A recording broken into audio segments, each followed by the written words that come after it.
हरियाली बचाओ पेड़ लगाओ के संदेश पर काम करने वाली बीजेपी की सरकार हो या मध्य प्रदेश का मुखिया, पेड़ लगाने और हरियाली दिवस मनाने की हम कई तस्वीरें देखते हैं, लेकिन आज रेड 9 आपको बीजेपी की सरकार के इस महा अभियान की किस तरह खुलेआम धज्जियां उड़ाई जा रही हैं, वो कैसे आप भी देखिए। ये है इंदौर का वैशाली नगर, जिसके सार्वजनिक उद्यान में कटाई छटाई इस कदर की गई है, जहां एक नहीं दो नहीं करीब 20 से 22 पेड़ों की बलि ली गई है। नगर निगम के हरे भरे इंदौर के सपने का किस कदर मखौल उड़ाया गया है, जहां नाक के नीचे ही 5 दिन के भीतर हरियाली समाप्त अभियान चलाया गया और रहवासियों ने जब इसका विरोध किया तो इलेक्ट्रॉनिक हथियारों से पेड़ों का कत्ल करने वाले पेड़ों की लकड़ियां लेकर 9-2-11 हो गए। पेड़ काटने की सहमति देना मतलब अभी खतरनाक है, मतलब हरियाली का प्रोजेक्ट बढ़ा रहे हैं सब लोग। तो मैं तो अपनी व्यक्ति का हमने कुछ सहमति अपनी तरफ से कुछ नहीं दी थी।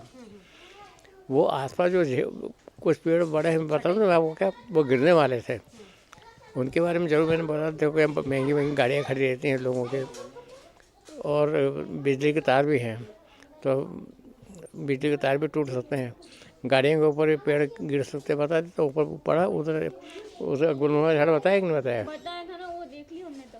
हाँ वो तो बड़ा ही है ना, उसको कहाँ काटना है? हाँ, तो जिनको काटना था उनको तो काटे नहीं हमने। सही बात ही है, जो नहीं काटना थे वो काट के चले गए। ये आप बता रहे थे कि आपकी सहमति भी नहीं थी। सहमति मेरी इतनी नहीं थी, नीचे से झाड़ काटे। मेरा तो ऊपर से खाली ट्रिमिंग कर दे, हरियाली बनी रहे, खाली ऊपर का ट्रिमिंग का था। सहमति मांगी उन्होंने? नहीं, हमसे कोई सहमति नहीं मांगी। हमें पूरे देखते रहे हैं, छोड़ के भी चले गए। सही सब झाड़ मैंने लगवाए करीब करीब। तो मैं तो कितने पुराने पेड़ थे ये पेड़ सर मैंने लगवाए थे 1980 में, उनसे महेश जोशी से कह के, उस वक्त थे वो वन मंत्री। 40 साल। हाँ, करीब तो लगवाए थे, फेंसिंग उनसे ही करवाया था। मैं मंदिर में नहीं बनवाया है पूरा। बाबूजी किसी की शिकायत करेंगे, जैसे नगर निगम के लोग नहीं थे ये और आके पेड़ काट दिया तो? नहीं, आजकल क्या होता है कि हमको ऐसा लगता है ऊपर हमारी शिकायत हो कि नगर निगम हमारे बोलेंगे तो ये काम करने दे नहीं रहे, हमने टेक ओवर कर लिया। आजकल इन लोगों ने टेक ओवर कर लिया है, लेकिन वो कोई रखा है आदमी ऐसा नहीं है। देख भैया करो जरूर साफ सफाई करने आती हैं, लेकिन कोई आदमी उन्होंने रखा है या टेक ओवर कर लिया ऐसा हमको भी कुछ पता है। बिजली का बिल हम भरते हैं, पानी का बिल हम भरते हैं, मोटर हमारी बाई जो है ये पानी देती है। हाँ हाँ, साफ सफाई यहाँ क्यों ऐसा करती है, अंदर के नगर निगम के लोग आते हैं वो कर देते हैं, बाकी तो सफाई पूरी हम ही करते हैं। देखिए, हमको ये पता नहीं था कि ये कहाँ कौन लोग हैं क्या हैं। जब हमने उनसे बात करी कि भाई आप ये क्यों काट रहे हो पेड़, तो उन्होंने बताया पेड़ सड़ गए हैं, ख़राब हो गए हैं। फिर मैंने उनको बोला कि भैया आप ज़मीन से क्यों काटे, आपने आप काटना था तो आपको ऊपर तक काटना था ताकि वो वापस ऊपर आ सके पेड़। फिर उन्होंने प्रॉपर जवाब नहीं दिया वो लोग। फिर हमने उनको समझाया कि इधर इस साइड के पेड़ की सिर्फ छटनी करना, काटना मत। तो बोला हाँ, आप जैसा आप बोलोगे वैसा हम करेंगे। वो दिन है, उसके बाद का आज दिन है, अभी तक वो 3-4 दिन से आए नहीं, गायब हैं वो लोग। कितने दिन पहले का मामला? ये अभी 8-10 दिन से चल रहा है, करीब 10-12 दिन हो गए। पहले उस साइड का एरिया उन्होंने पूरा साफ़ किया, उसके बाद फिर वो इधर आके जब पूरा एकदम खाली कर दिया ना, तब हमने पूछना चालू किया उनसे कि भाई क्या हो रहा है। वर्षा ऋतु आते ही जहां सामाजिक संस्थाएं और राजनीतिक पार्टियों के बैनर तले तमाम वृक्षारोपण, हरियाली दिवस और पेड़ लगाओ जैसे अभियान चलाए जाते हैं, वहीं नगर निगम स्मार्ट सिटी के नाम पर खुद कई बाधाओं को दूर करने के नाम पर पेड़ों की कटाई कर रहा है।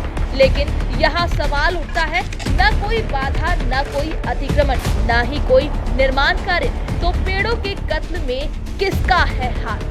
अब रेड 9 के कैमरे ने रहवासियों से जाना क्या है पूरा मामला, तो आप भी सुनिए कौन किसने की कटाई और किसने की छटाई।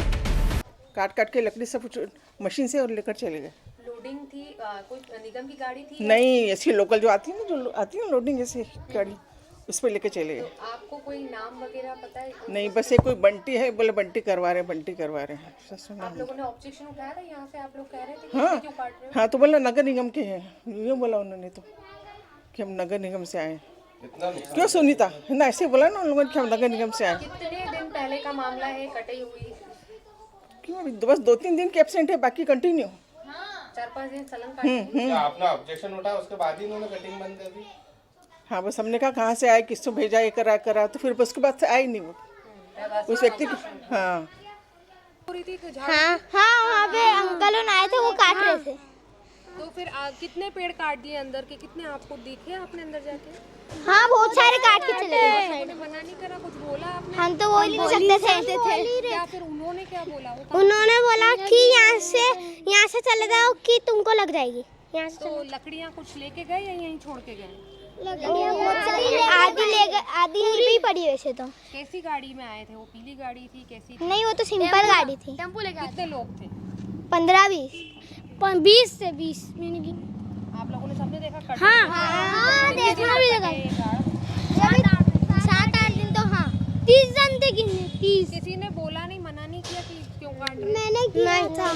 हमने किया था पर अंकल जी ने बोला हमारा काम करने दो। तो देखा आपने, ये है नगर निगम का सच। पीली गैंग रहवासियों से कचरा वसूलने के लिए तो सक्रिय है, लेकिन अपने ही क्षेत्र में 5 दिनों तक होने वाली कटाई और छटाई के नाम पर पेड़ों की बलि ली गई। आखिर जिम्मेदार और जवाबदार कौन है? इस विषय को जब रेड 9 ने जोन नंबर 13 के अधिकारी के सामने रखा, तो आइए जानते हैं उनका क्या कहना है। नहीं मैडम, ये तो आप ही मेरे को अभी बता रहे हैं, मेरी नॉलेज में इस प्रकार से नहीं है। और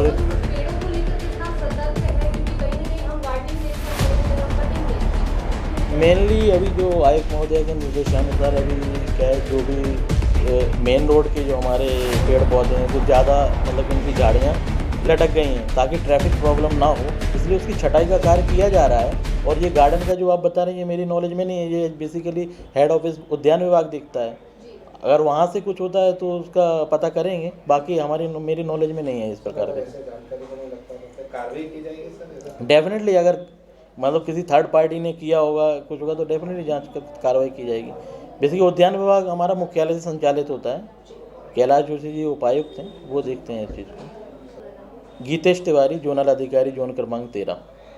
कुल मिलाकर अधिकारी साहब की जानकारी में मामला नहीं है कि जोन में किसी भी तरह की कटाई छटाई की गई है, लेकिन यहाँ हम बात छटाई की नहीं बल्कि 22 पेड़ों के कत्ल की कर रहे हैं।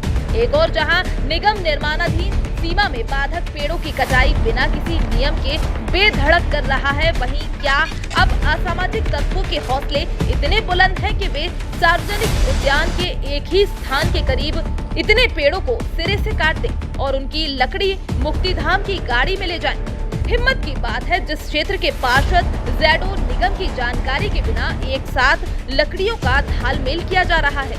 जब पार्षद बलराम वर्मा से इस विषय पर चर्चा की गई तो उन्होंने कहा कार्यवाही होनी चाहिए, लेकिन ये कार्यवाही की नौबत आई क्यों?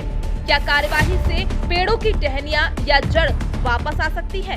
क्या पेड़ों का कटा हुआ अस्तित्व जान में आ पाएगा? कुल मिलाकर नगर निगम हाल फिलहाल सिर्फ राजस्व वसूली की ओर ध्यान दे रहा है, लेकिन वार्ड और क्षेत्र में निगम कर्मियों के नाक के नीचे क्या क्या हो जाता है ये उन्हें ही जानकारी नहीं है। इसका दोषी कौन है? आपने जैसा बताया कि वैशाली नगर के राम मंदिर जो 20 सेक्टर में राम मंदिर बगीचा हैगा, उसके अंदर पेड़ों की जो कटाई हुई है, पेड़ों की कटाई बेतरतीब तरीके से की गई है। जिन लोगों ने भी की है उनके ऊपर कार्रवाई होना चाहिए, दोषियों को सज़ा मिलनी चाहिए, क्योंकि वास्तव में वो पर्यावरण के दोषी हैं। क्योंकि हम पर्यावरण बचाने के लिए प्रयास करते हैं, हम पौधे लगाने की बात करते हैं, हम फलदार वृक्ष लगाते हैं कि पक्षी आएँ, लेकिन वहाँ पर जिस हिसाब से पेड़ों को काटा गया है जो कि बिल्कुल गलत है, उसकी कोई अनुमति नहीं ली गई है। पेड़ों की कटिंग मैं भी करता हूँ, ट्रिमिंग भी मैं करता हूँगा, लेकिन मैं ये देख के करता हूँगा कि वो पेड़ सुरक्षित रहें और स्वस्थ रहें। भाई पेड़ों की कटिंग इसलिए की जाती है कि वो पेड़ बेतरतीब तरीके से न बढ़ें, आने जाने में लोगों को दिक्कत नहीं हो, इस तरीके से मैं भी करता हूँगा। लेकिन उन्होंने जिसने भी की है उन्होंने इस बेतरतीब तरीके से की है कि वो झाड़ वापस दोबारा शायद ही अब पनप पाएंगे। तो इसलिए मैं निगम कमिश्नर एवं प्रशासन से यही निवेदन करूँगा कि दोषियों के ऊपर कार्रवाई की जाए।